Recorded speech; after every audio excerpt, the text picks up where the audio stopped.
This is KTN.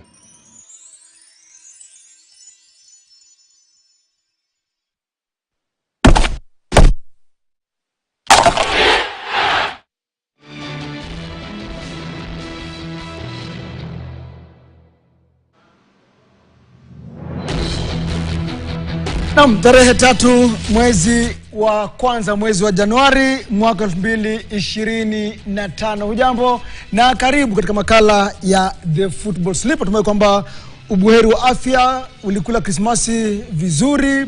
Najua kuna baadhi yenu ambao tayari wameanza kurejea jijini Nairobi na maeneo mbalimbali, manake shule sasa wazazi wanaanza kuangazia shule zinafunguliwa wiki ijayo. Tuna mengi tu ambayo tutakujuza katika makala haya ya The Football Slip. Timu ya taifa Harambee Stars iko Bongo najiandaa kwa michuano hiyo ya Mapinduzi Cup. Alafu ligi kuu ya Uingereza inazidi kushika kasi sana. Manake angalia, unaona hawa wawili hawa, nani atakuwa nyumbani? Liverpool atakuwa ugani Anfield dhidi ya the Red Devils ambao wanakuwa kisuasua. Sasa Red Devils wanawania kusalia, yani kinaya sadfa ilioje. Red Devils Manchester United inawania kusalia katika ligi kuu ya Uingereza. Yani wazungu wanasema they are fighting a relegation battle. Sadfa ilioje, maana ni jambo ambalo yani halijawahi sikika, lakini ndivyo mambo yalivyo, ndio hali halisia ya ligi hiyo. Tutakujuza mengi tu hii leo. Tumebadilisha mambo kidogo, yani tumebadilisha mambo kidogo kwa sababu mtu wa mlima mlima na sedo these guys but they're playing around with the mountain band. Wanagusa mlima, jamaa wanapotea. Jenda kufanya tambiko kama nini. Probably it's a new year 2025 and it's actually coming in with a host of events. You never know. You have just spoken about a derby, not necessarily a derby, but a fight that is really coming ahead of us. Liverpool. Is it even a fight? It's why do I feel like it's a one-way? No, it's a fight. One is fighting for glory, the other one is fighting for relegation. Battle, yeah. So it's just kind of a war to me. And they're two of the biggest clubs in England. True. Yes. And whatever that will come out of it will actually present a different kind of results. Whereby if Liverpool happens to come out, it will be ballooning the lead. And if Manchester United happen maybe to win, it will actually be trying to redefine itself in this particular current kind of season. What if we continue the southward trend? And it necessarily reminded me that I did not actually want to cross over with whatever that we really had yesteryear, but it reminds me of the kind of events that we normally used to have in this particular set of ours. When Amirom came in as a new coach, yes, there was so much kind of glarism, people thinking that maybe things will turn around, which and again has never been again the same. I think he's also where he is. He's trying actually to recultivate himself and see if he can continue with the same form that he was carrying over from Lisbon to Manchester United. Lakini amekuwa na hajapata ile criticism ambayo imekuwa upande wa Ten Hag tangu ajiunge na United. Beria, in December Manchester United played 5 games. They scored 8 goals. They conceded 13. They got was it how many losses? They got how many losses, Asad? You're not sure. I'm trying to avoid that. Kile nasema Robin ni kwamba Amorim wakati ambao wakati umefika sasa hivi huwezi linganisha ile criticism ambayo ilikuwa wakati wa Ten Hag. Ulikuwa unaona wale mapandits wakijitokeza. Wakati wa Ten Hag hakukuwa na system. People were just playing. Okay, Berry. Okay. And Berry like is jamu introduce bana. Si ndio nataka Ameingia bana. Nilikuwa nataka kumuuliza farasi ni wangapi. Sasa unaanza mimi nasema nime take over from hii shati zilikuwa ni sio karaoke. Hii ni ya karaoke. Karaoke zinarusha trying to benchmark on how watu wa Mrima wanaweza faulu kwa hili. Karibu Mbere. Asante sana. Wewe si mgeni bwana. Ile shwenu. Yes, of course. Today we are going to talk about that. Manchester United taking on Liverpool at Anfield, one of the big games of the weekend. Also, we also do have the Rome derby. AS Roma at home taking on Lazio, one of the biggest games also in the Serie A. A number of leagues have taken a break, so they will be resuming in the next 1 week or so. But let's quickly recap how the league, or rather how the week has been when you talk about sports. We begin with the national football team interim head coach, that is Francis Kimanzi, named his 21-man squad to take part in Mapinduzi Cup. And he's saying that this is a platform for the local-based players to showcase what they have when it comes to Mapinduzi Cup in preparation of CHAN 2025. Now, there are mamas, Cedric, before we move forward, let's go back. Before we move forward, there are mamas that CHAN may be postponed to later in the year. There are so many circumstances that are happening around CHAN. Yes. And if you ask me, I will go with that particular rumor. Given today says that we need actually to have a tournament that has got some kind of flair. A tournament that even also if cameras actually happen to beam some of the infrastructure that we have in place, yes, can still actually earmark us a certain level that are like a country which is really ready and preparing well to host Africa Cup of Nations Camp 2027, rather than whereby camera will be actually revealing some kind of unfinished events, yes, within the stadia, which and again does not really necessarily go well with a country like Kenya, which is preparing to host 2027 Camp Africa Cup of Nations. But so sorry condition. Yes. Why will they postpone CHAN? Again, there are rumors. It's not that it's okay. It's okay. I'm just wondering. Yes. Why will they postpone CHAN? Because Kenya is not ready. Does it make sense? But again, we have, remember, 2025, we also have Africa Cup of Nations. Cup of Nations, yes.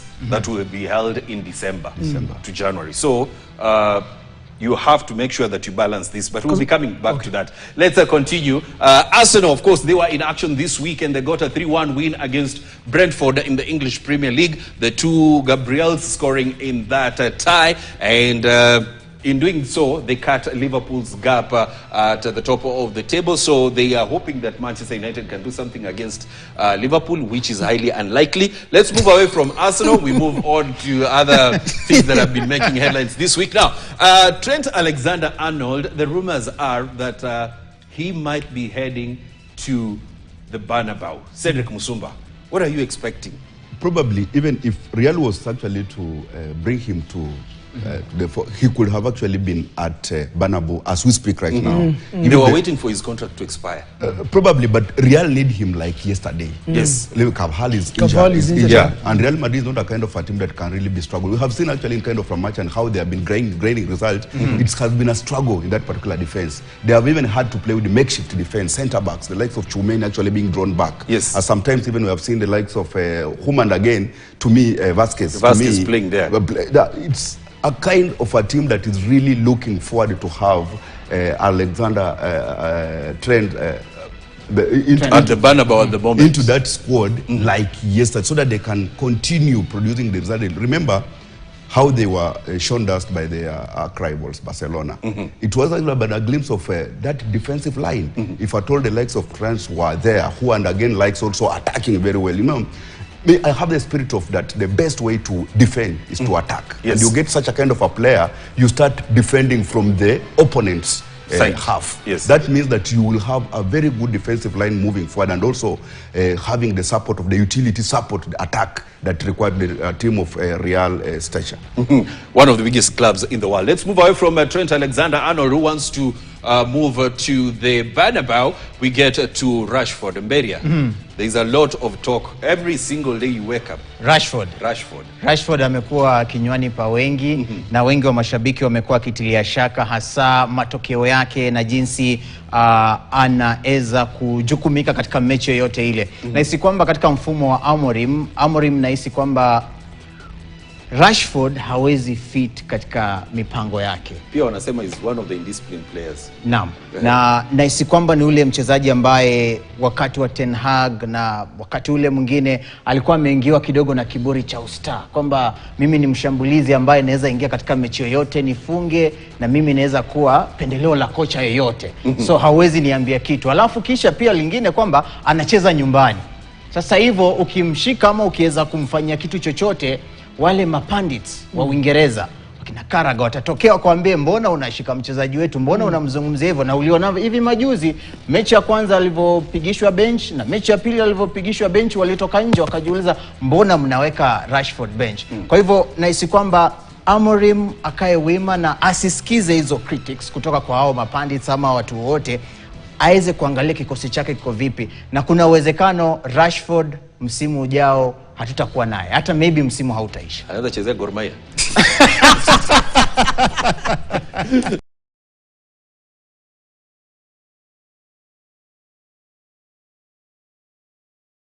Let's move away from Rashford. From Rashford.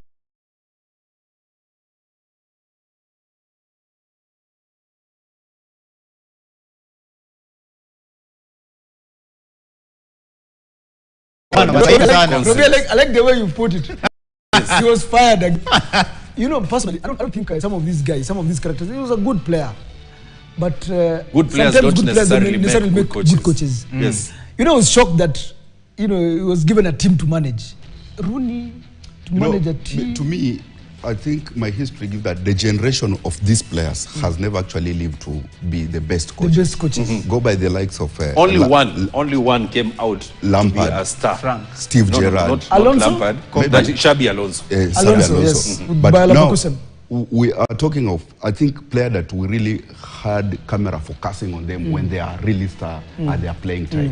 When transiting to coaching this era, and at that particular time you can refer to it as a golden generation era, has not actually transferred very well to a coaching sector. And it goes back to discipline that you have mentioned about Rashford. This thing, the entity of discipline actually culminates into the coaching when it comes now to maturity. And the kinds of Rooney who are the star at that particular time, they thought that maybe how the skill and the talent that you have on the field might be transferred. Coaching is a different set of attitude, because coaching actually calls for a skills that is acquired from the classroom kind of setup, unlike the inborn talent that you have been experiencing in the pitch. And that's why the likes of Lampard, they are really struggling. The likes of Gerrard, you have seen them struggling. The likes of Rooney, they are really struggling. And those are the players that we could think they will assume good coaching maybe when they retire from their playing career. Na wachezaji ambao Cedric anataja ni wale wachezaji ambao walikuwa wanacheza vilabu vikubwa, na baadhi ya timu ambazo walikuwa wanacheza wakati huo zilikuwa zinashinda ligi. Kwa hivyo walikuja na notion kwamba kama mimi nilishinda Champions League, nilishinda ligi, mbona nisiwe kocha? Na vile vilabu navyo vikaamini kwamba huyu alishinda taji hili wakati huo wake. Mbona tusimpe nafasi ya kuendesha vijana wetu? So, but you know, he's younger than Cristiano, I think. Yeah, he's 1 year old younger. He's younger than Cristiano. Look at him. Very young and older than Amorim. Very young at the picture. Exactly, but you see... Also young at that.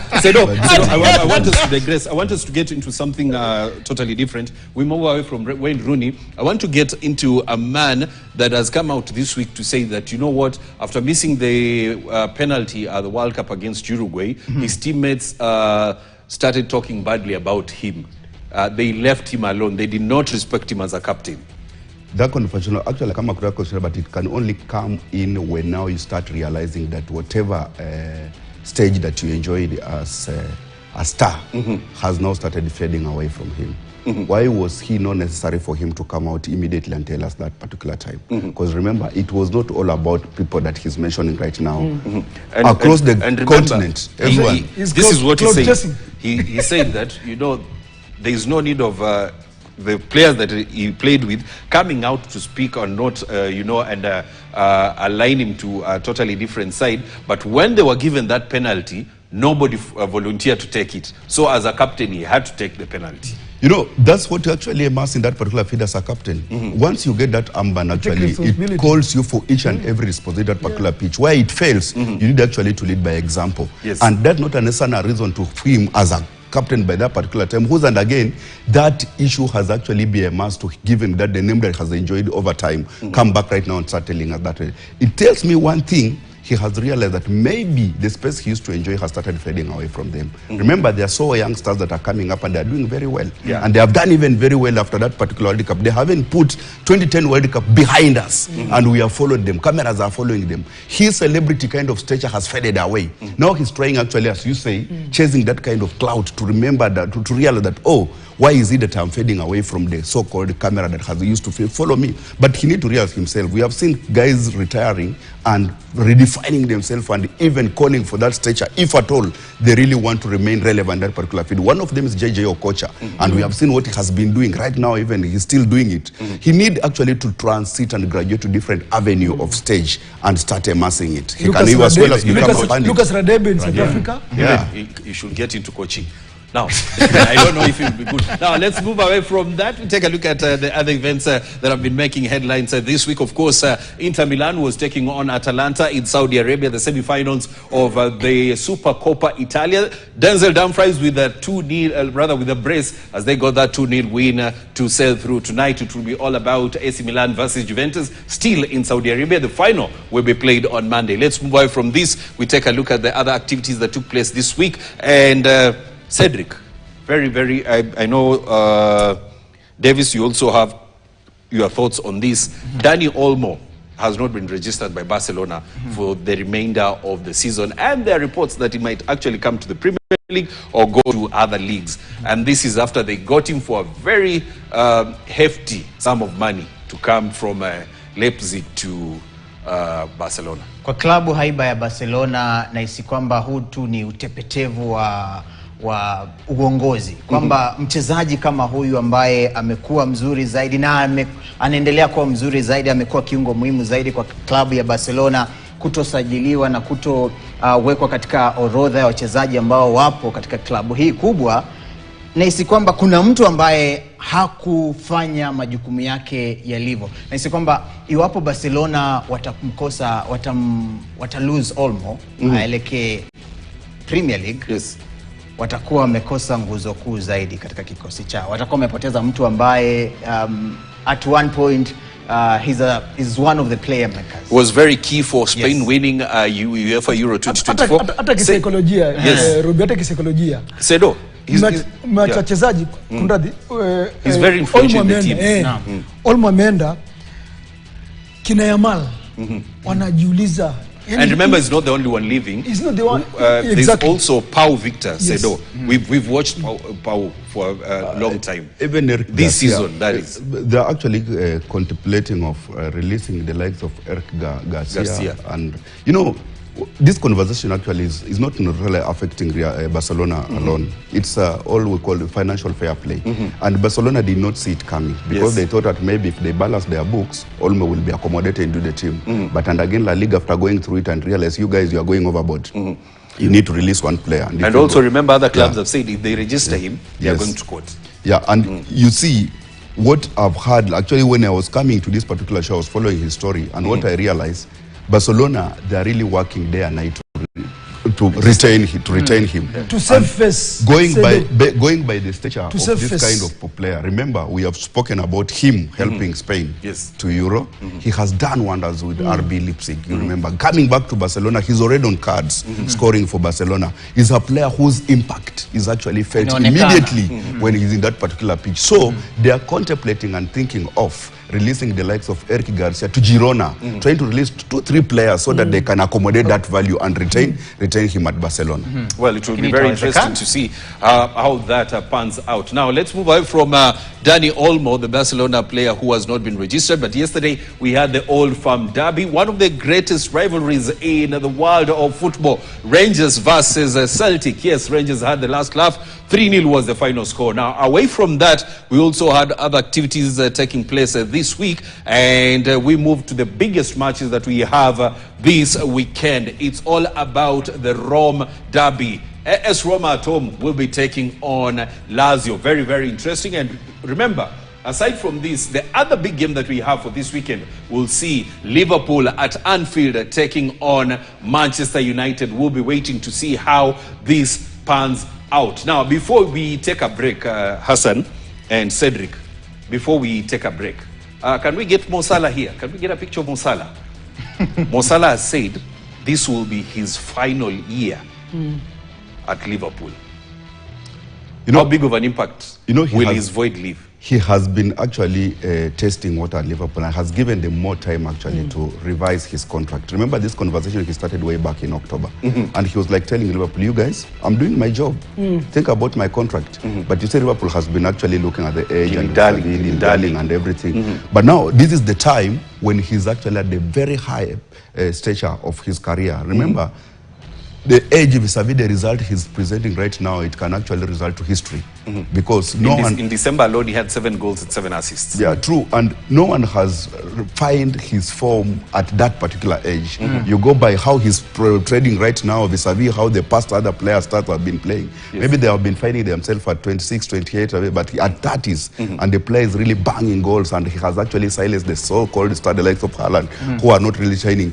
Liverpool, if they would have seen this coming early enough, they would have actually put him on card and tried to renew his contract, because the player was vulnerable and he was free enough before even he started getting the stage of really negotiating his contract. Results actually burden his head. And the result that he has right now, if you were to negotiate with his contract, he will be a notch higher because the value has skyrocketed. Yes. Back then by October, maybe Liverpool have got a leverage. The same thing is happening to Alexander Arnold. Arnold is Real Madrid has come with 25 million euros, but they have refused. But at the end of the season, he will go for free. You know, I don't know what Liverpool is thinking about, but maybe something is happening at Liverpool. As Arnold